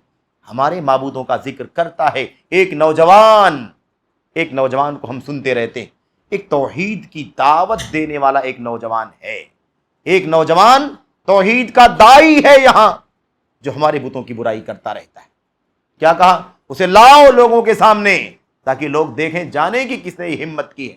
بہرحال اس کے بعد کیا ہوا؟ اس کے بعد کہا حرقوہ وانصروا آلہتکم، جلانے والا مسئلہ دیکھا آپ نے، اللہ نے کیا فرمایا؟ نقل کیا واقعہ، قوم کے لوگوں نے کہا اسے جلا دو اور اپنے معبودوں کی مدد کرو، ان کا سپورٹ کرو، جلا دو، اس مجرم کو جلا دو اور اپنے معبودوں کی مدد کرو۔ میرے بھائیوں، اللہ کے نبی کو حدیث آپ کے سامنے ہے نا، آپ نے کیا فرمایا تھا؟ لا تشرک باللہ وان قتلت او حرقت، اللہ کے ساتھ شریک نہیں کرنا کسی کو، اللہ کے ساتھ شرک نہیں کرنا، چاہے تمہیں ٹکڑے ٹکڑے کر دیے جائیں اور تمہیں بری طرح جلا دیا جائے۔ ایک ہے حرق اور احراق، اور ایک ہوتا ہے تحریق، حد سے زیادہ بری طرح جلانا۔ قتل کے معنی ذبح، قتل کر دینا، مار ڈالنا، اور تقتیل کا مطلب ہوتا بری طرح اسے ٹکڑے ٹکڑے کر دینا۔ تو اللہ تبارک و تعالیٰ نے یہاں کیا فرمایا؟ ان لوگوں نے کہا تھا اسے جلا دو، دیکھا آپ نے، اللہ کے نبی فرماتے ہیں اگر تمہیں جلا بھی دیا جائے تو شرک نہیں کرنا۔ ابراہیم علیہ السلام جلنے کے لیے تیار ہیں، نہ شرک کرنے کو تیار ہیں، نہ مشرکین کے خلاف زبان بند کرنے کو تیار ہیں۔ توحید کی دعوت دے رہے ہیں، شرک سے منع کر رہے ہیں، جلائے جائیں تو جلائے جائیں، جلنے کے لیے تیار۔ ابراہیم علیہ السلام کا یہ اسوہ ہمارے سامنے ہے کہ نہیں ہے؟ اس میں آپ محسوس کریں کتنی ہمت ہے، کتنی جرأت ہے۔ آج ہم کہتے ہیں لوگ کیا کہیں گے، لوگ کیا کہیں گے، قوم کیا کہے گی، ہمارے لوگ کیا کہیں گے، محلے والے کیا کہیں گے۔ ساری دنیا کی رعایت کر لیتے ہیں ہم، اللہ تبارک و تعالیٰ کے فرمان کو، اللہ کے پیغام کو نظر انداز کر دیتے ہیں، پس پشت ڈال دیتے ہیں۔ میرے بھائیو، اللہ تبارک و تعالیٰ نے پورا نقشہ جو کھینچا اس سے کیا ثابت ہوتا ہے؟ ابراہیم علیہ السلام کی ہمت اور جرأت کو سلام۔ کیا کیا کہا تھا، کیا کہا تھا؟ اتعبدون ما تنحتون، تمہیں شرم نہیں آتی؟ اپنے ہاتھوں سے کاٹ کاٹ کے، چھیل چھیل کر کے، پتھروں کو کاٹ کاٹ کر کے مورتی بناتے ہو اور اسی کو پوجتے ہو، اسی کو پوجتے ہو۔ اور ما هذه التماثيل التي انتم لها عاكفون، یہ کیا مورتیاں ہیں جس کے پیچھے، جس کے پاس تم مجاور بن کر کے بیٹھے ہوئے ہو؟ دیکھا، ائفکا آلہۃ دون اللہ تريدون، کہ تم اللہ تبارک و تعالیٰ کو چھوڑ کر کیا تم جھوٹے معبودوں کو اپنا معبود بنائے ہوئے ہو؟ یعنی پوری جرأت کے ساتھ ابراہیم علیہ السلام نے ان کا ڈٹ کر کے مقابلہ کیا۔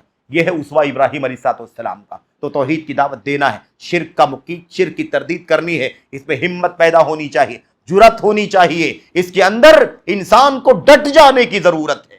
اگر ہم چپ چاپ بیٹھے رہیں کہ بھائی کسی طریقے سے ایک دم بالکل سمپل زندگی گزر کر کے اور ہم موت کے منہ میں چلے جائیں، چھٹکارا مل جائے، نجات مل جائے، تو سمجھ لیں کہ یہ چھٹکارا اور نجات ہمارے لیے آخرت کا وبال ہے۔ میرے بھائیو، بات سمجھیں۔ اور اس کے بعد آگے دیکھیے، ابراہیم علیہ السلام ایک داعی ہیں توحید کے، اور شرک اور بت پرستی کے خلاف ہمیشہ زبان بلند کرتے، آواز بلند کرتے رہتے ہیں۔ توحید کا داعی، شرک کی تردید کرنے والا دنیا میں جانا جاتا ہے۔ جو توحید پر تھے، ابراہیم علیہ السلام پر ایمان لانے والے، وہ تو جانتے ہی تھے کہ ابراہیم توحید کے داعی ہیں اور امام التوحید ہیں اور اللہ تبارک و تعالیٰ کے خلیل اور جگری ہیں، لیکن مشرکین بھی جانتے تھے کہ ایک توحید کا داعی ہے، ایک شرک کی بت پرستی کی مذمت کرنے والا جوان ہماری بستی میں پایا جاتا ہے۔ تو توحید کا داعی چھپا ہوا نہیں ہوتا، لپ چھپ کر کے بات نہیں کرتا اور رواداری کے نام پر سمجھوتے نہیں کرتا، شرک کے خلاف بات کرنے سے چپ نہیں بیٹھتا، توحید کی دعوت کو کھل کر کے بیان کرتا ہے۔ تو جو شخص حقیقت میں توحید کا علم بردار ہوگا اور شرک کی تردید کرنے والا ہوگا، اسے دنیا جانے گی کہ اس کا مشن کیا ہے۔ وہ اپنی دعوت سے دنیا میں جانا جائے گا، پہچانا جائے گا، اپنے مشن سے دنیا میں فیمس ہوگا کہ توحید کا علم بردار ہے، یہ شرک کی تردید کرنے والا اس کا مشن ہے۔ میرے بھائیوں، اس لیے میں بتانا چاہتا ہوں کہ دیکھیے، اپنے آپ کو، علماء دعات خاص طور پر اپنے آپ کو چھپا کر کے رکھنے سے کوئی فائدہ نہیں ہے۔ اگر آپ سچ مچ حق کے داعی ہیں اور حق کے ترجمان ہیں تو باہر آئیے، اٹھ کر کے زبان سے، قلم سے اللہ کے سچے دین کو دنیا کے سامنے عام کیجیے۔ دنیا کی کوئی طاقت آپ کا، ہمارا بال بیکا نہیں کر سکتی۔ چلانے والا عذاب کتنا بڑا تھا، کتنا خطرناک عذاب تھا، لیکن اللہ تعالیٰ نے اگر بچانا چاہا تو دنیا کی ساری طاقت مل کر کے کسی عالم کا، کسی داعی کا، کسی داعی توحید کا کوئی بال بیکا نہیں کر سکتا۔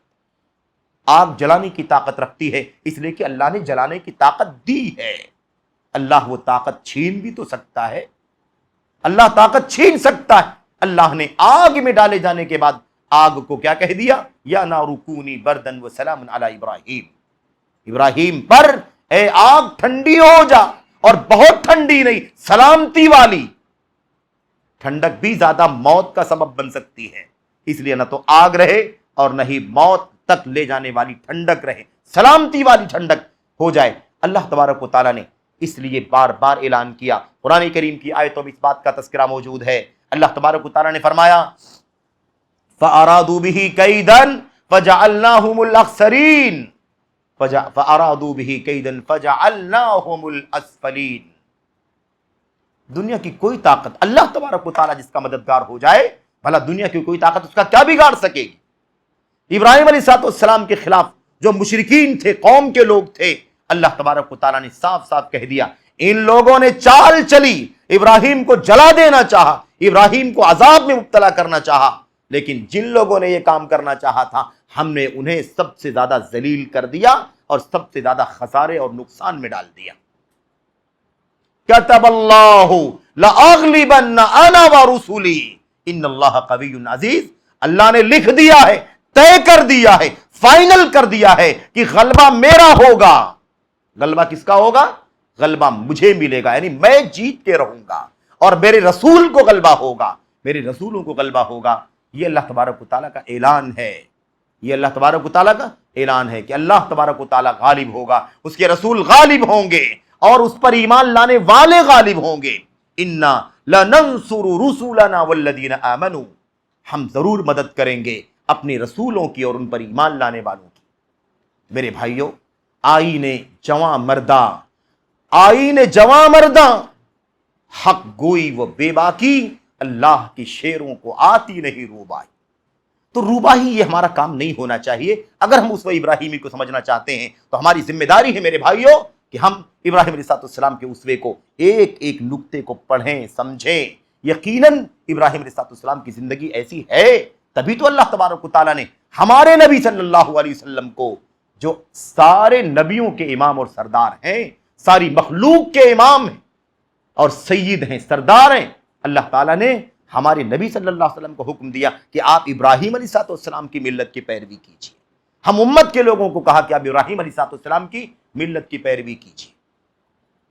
ایک مرتبہ ایک شخص آئے، حدیث صحیح بخاری کی روایت میں ایک شخص نے آ کر کے کہا نبی کریم صلی اللہ علیہ وسلم کو، یا خیر البریہ، اے ساری مخلوق میں سب سے بہتر شخصیت کے مالک، یعنی خیر البریہ انسانیت میں سب سے بہتر شخصیت اللہ کے نبی کو کہا۔ اللہ کے نبی صلی اللہ علیہ وسلم نے فوراً کیا جواب دیا؟ آپ نے کیا فرمایا؟ ذاک ابراہیم علیہ السلام، لا ذاک ابراہیم علیہ السلام، اللہ کی مخلوق میں سب سے بہتر تم نے مجھے کہا ہے، وہ میں نہیں ہوں، وہ ابراہیم علیہ السلام ہے۔ یہ ابراہیم علیہ السلام کا تذکرہ ہی بار بار کیوں آتا ہے؟ اللہ کے نبی نے اپنے بعد کہ میں نہیں ہوں، ابراہیم علیہ السلام ہے، اللہ کے نبی نے کیوں فرمایا؟ آخر اور کسی کا نام کیوں نہیں لیا گیا میرے بھائیوں؟ اس لیے کہ اسوہ نبی کریم صلی اللہ علیہ وسلم کا جو ہے وہی اسوہ حضرت ابراہیم خلیل اللہ علیہ السلام کا اسوہ ہے۔ دونوں کی عظمتیں، دونوں کی قربانیاں، دونوں کا عزم، دونوں کا استقلال، اور دونوں کے ساتھ ہونے والا اللہ تبارک و تعالیٰ کا فضل، اور دونوں کی عظمت کہ اللہ نے دونوں کو خلیل بنایا، اپنا جگری بنایا، بہت کچھ مشترک ہے۔ اسی لیے ابراہیم علیہ السلام کو اللہ تبارک و تعالیٰ نے یہ مقام عطا فرمایا کہ ان کی ملت کی پیروی کا حکم ہمارے نبی کو اور ہم کو بھی دیا گیا۔